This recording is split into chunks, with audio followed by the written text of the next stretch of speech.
He's played a few games, but that's it.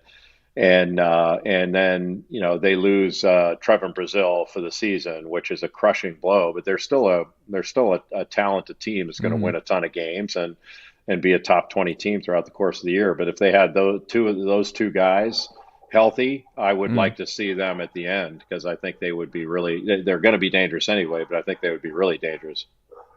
Did you see this breakthrough coming for UConn? Did you see them being one of the two best teams coming into the year? No, because I did not know how good their freshmen were. So you see Donovan Clingan going, that guy, he's as efficient as any freshman big guy in the country. He's coming off the bench. His per 40-minute numbers must be completely off the charts. And then their transfers, I didn't watch a couple of those guys as closely as I'm watching them now. But the combination of those two things and the way they blended in, but they're returnees, like Andre Jackson's as good as any wing in the country, and Jordan Hawkins, one of the best shooters in the country. They've got everything. There's really not a box that they don't check.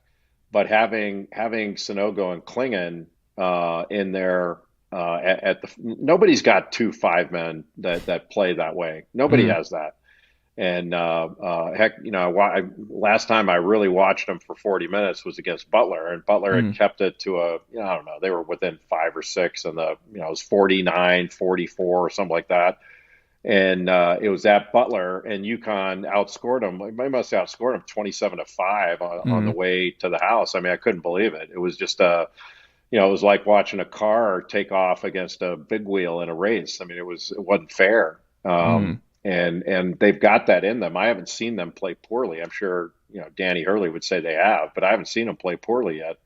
Do you think that matters? Because you hear that a lot as just a cliche talking point where it's like, oh, we haven't seen them face real adversity. But you being a former big-time player, Jay, do you buy into that? Do you think that actually matters as to whether or not you're going to succeed come tournament time if you haven't been challenged that way? Well, they've been challenged. There's a difference between I haven't seen them play poorly and they haven't been challenged. Yeah. One, they've been challenged, and they will be going forward.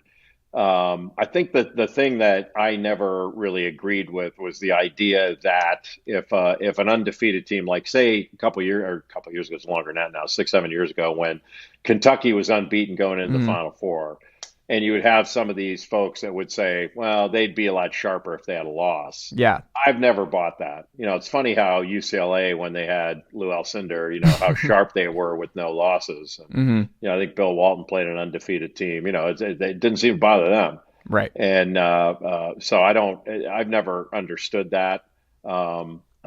You lose because you don't play well in a particular game, not because you needed that sharpness. Otherwise, everybody go out and lose before the tournament, and it'd work out well for you.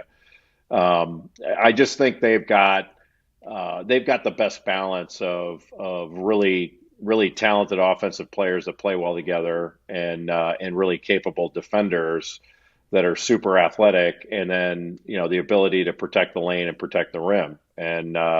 And when I say rim protection, it's not just shot blocking. They can keep you out of the lane, and they can wall up and make you take shots over them, and they usually rebound those shots to where there aren't easy second ones. We'll end on this. It's kind of funny that Purdue's kind of breaking through. You have Zach Edey, who's just having just best college basketball season of anybody to this point. They've always been one of those teams that we've all, I think, enjoyed and rooted for. Matt Painter plays a fun style. They've had stars in the past, like Jaden Ivey was so much fun last year. And you go down the list, like Carson Edwards was a lot of fun.